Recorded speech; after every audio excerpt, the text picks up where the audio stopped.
Ya baik, Assalamualaikum warahmatullahi wabarakatuh. Perkenalkan nama saya Dahrul Husain Ritonga,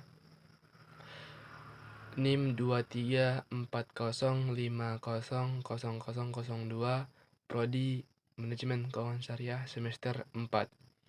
Oke, baik, pada kesempatan kali ini saya akan membahas topik yaitu fungsi investasi dalam perspektif Islam. Oke. Dalam Islam, investasi adalah aktivitas menanamkan modal atau usaha untuk mendapatkan keuntungan tanpa melanggar prinsip-prinsip syariah. Ini artinya investasi tidak boleh mengandung unsur riba, gharar, ataupun maisir. Jadi tujuannya investasi menurut Islam bukan hanya keuntungan materi, tapi juga keberkahan, keadilan, dan kemanfaatan untuk banyak orang. Adapun dia contoh investasi yang sesuai syariah, yaitu misalnya menanamkan modal di usaha yang halal, terus membeli saham syariah, dan menyimpan dana di reksa syariah. Terus apa fungsi investasi dalam perspektif Islam? Yang pertama yaitu meningkatkan kesejahteraan umat. Islam sangat mendorong umatnya untuk sejahtera secara ekonomi. Melalui investasi, kita bisa menghasilkan keuntungan yang kemudian kita gunakan untuk berzakat, bersedekah, ataupun wakaf. Jadi harta yang kita miliki ataupun yang kita dapatkan tidak kita nikmati sendiri, tetapi kita bagikan kepada orang lain yang membutuhkan. Terus yang kedua, menggerakkan sektor real. Islam menekankan pentingnya sektor real, seperti perdagangan, pertanian, dan industri. Investasi yang sesuai dengan syariah benar-benar masuk ke sektor nyata, bukan hanya angka di layar. Dengan begitu, akan tercipta lapangan kerja, perputaran ekonomi, dan pertumbuhan usaha yang nyata. Terus yang ketiga, menghindari penimbunan harta. Dalam Islam, menumpukan harta tanpa digunakan secara produktif adalah hal yang tidak disukai. Harta harta yang disimpan secara terus-menerus tanpa kita investasikan dianggap tidak memberikan manfaat. Maka dengan begitu Islam mendorong umatnya untuk memutarkan hartanya agar memberikan nilai tambah bagi diri sendiri dan orang lain. Terus yang keempat, membangun kerjasama yang adil. Melalui akad mudharabah dan musyarakah, Islam membuka peluang kerjasama antara pemilik modal dan pengelola usaha. Jadi, mereka membagi hasil dari usaha mereka secara adil dan secara transparan, tanpa ada yang dirugikan dan sama-sama memberikan manfaat. Dengan begitu, terciptalah sebuah keadilan yang dimana tidak ada pihak yang dirugikan. Semuanya bagi hasil yang sama secara adil atau secara rata. Terus yang kelima, menjaga stabilitas ekonomi. Investasi syariah cenderung lebih stabil karena tidak bergantung pada spekulasi dan bunga. Dengan mengedepankan nilai-nilai etika, ekonomi yang dibangun secara investasi syariah menjadi lebih sehat dan berkelanjutan. Terus yang keenam, menegakkan etika bisnis Islam. Investasi dalam Islam harus dilakukan di sektor yang halal dan thayyib. Dengan begitu, kita tidak boleh berinvestasi di bidang yang haram seperti alkohol, judi, atau industri riba lainnya. Hal ini mencerminkan nilai-nilai moral dan spiritual dalam kegiatan ekonomi umat Islam. Terus contoh investasi syariah. Yang pertama yaitu suku atau obligasi syariah. Suku adalah surat berharga yang diterbitkan berdasarkan akad seperti akad ijarah, mudharabah, dan musyarakah. Berbeda dengan obligasi konvensional yang berbasiskan bunga.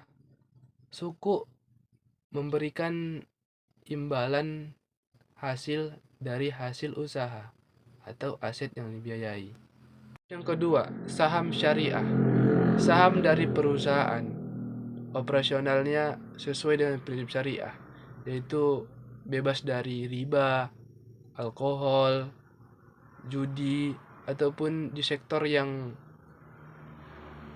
haram ataupun di industri yang mengandung riba. Itu tidak dibolehkan. Dalam Indonesia, saham-saham syariah masuk ke daftar efek syariah dan indeks saham syariah Indonesia.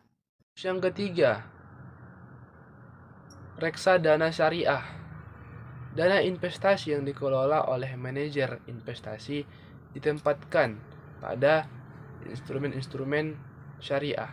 Cocok bagi investor pemula untuk berinvestasi secara kolektif tanpa harus ribet memilih satu persatu. Terus yang keempat, emas. Emas fisik dan digital merupakan investasi yang diperbolehkan dalam Islam karena lebih cenderung lebih stabil dan tidak mengandung unsur riba. Terus yang kelima, properti. Investasi di bidang properti seperti tanah, rumah, atau bangunan untuk disewakan atau dijual kembali. Tetapi asalkan jangan digunakan untuk hal yang haram. Terus yang keenam, wakaf produktif. Mengelola harta wakaf untuk menghasilkan manfaat ekonomi. Misalnya tanah wakaf dibangun rumah sakit, kos-kosan, dan hasilnya disalurkan untuk kepentingan umum. Ketujuh, investasi langsung. Misalnya kita menanamkan modal kepada teman kita dengan akad mudharabah atau berbagi hasil atau bagi hasil. Terus dengan akad musyarakah, keuntungan dibagi sesuai dengan kesepakatan tanpa ada bunga. Adapun prinsip investasi dalam Islam, yang pertama itu adalah halal dan bersih. Sumber dan penggunaan investasi harus halal, tidak berawal dari kegiatan ataupun tidak berasal dari kegiatan yang haram dan tidak juga digunakan untuk yang haram. Terus yang kedua, tidak menjolimi. Investasi dalam Islam haruslah sesuai dengan keadilan, tidak ada unsur pemaksaan ataupun penipuan. Terus ada juga tidak mengandung riba, gharar, dan maisir. Investasi tidak boleh mengandung unsur riba, gharar, dan maisir. Terus bagi hasil, terus transparansi ataupun saling percaya satu sama lain, dan harus adanya kesepakatan tanpa menimbulkan sebuah masalah. Jadi melakukan investasi dengan prinsip syariah haruslah dengan seadil-adilnya dan tidak mengunsur bunga. Adapun syarat-syarat investasi dalam perspektif Islam yaitu yang pertama, objektivitas harus halal. Investasi harus jelas dari mana objeknya, tidak boleh mengandung haram yang tadi seperti minuman keras, perjudian, terus produk ataupun barang haruslah yang halal dan thoib. Yang kedua, akadnya harus jelas dengan prinsip syariah. Seperti yang kita bahas tadi, akadnya itu misalnya seperti yang kita bahas tadi, misalnya seperti akad ijarah, akad mudorobah, dan akad musyarakah. Yang penting ada akad yang digunakan, tetapi harus menggunakan akad-akad yang dihancurkan oleh Islam. Terus yang ketiga, tidak mengandung riba atau bunga. Kita lihat pada konvensional banyak mengandung bunga ataupun mengandung unsur-unsur riba. Dalam Islam tidak diperbolehkan mengandung unsur riba ataupun goror maisir, tidak boleh. Kan tetapi dalam perspektif Islam kita harus menggunakannya secara adil ataupun bagi hasil ataupun sesuai dengan kesepakatan dari awal ataupun bagi tetap. Itu juga yang penting di dalam investasi tidak boleh mengandung riba ataupun tidak boleh mengandung yang haram.